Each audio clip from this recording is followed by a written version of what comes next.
রাস্তা তো আমরা এটা চাই, কিন্তু রাস্তা যে পাশে দিয়ে অনেক সময় পুকুর, বিভিন্ন জায়গায় পুকুর আছে, ওই যে ভাঙে যাইতেছে। এটা তো মনে করেন আজকে করতেছে, দেখা গেছে 1 বছর যাইতো না, পরবর্তীতে আবার এই সাইড ভাঙে ফিরে দেবে। কোনো ফিনিশিং নাই, এর মধ্যে কার্পেটিং সঠিক মতনে করে নাই। তেল দিতেছে কম, এই এমনি ইয়া করে দিতেছে গা, এমনি চলটা উঠতে যাইতেছে গা।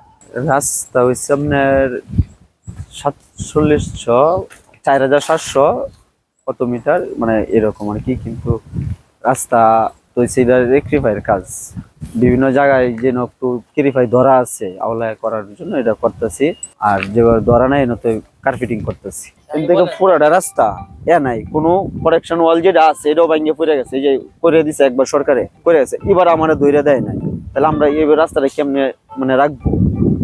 এই ফিশারির মালিকে বেচছে, বালু বেচছে, হয়তো ওই যে বস্তা টস্তা দিয়ে রাখছে, পান নাই।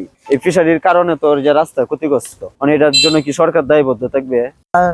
পাড়া দেওয়ার দরকার আছে, ভাঙ্গে পড়তে রাস্তা মালিকের কোনো দরকার আছে, নির্বাচন রাস্তা থাকতো না পাড়া না দিলে।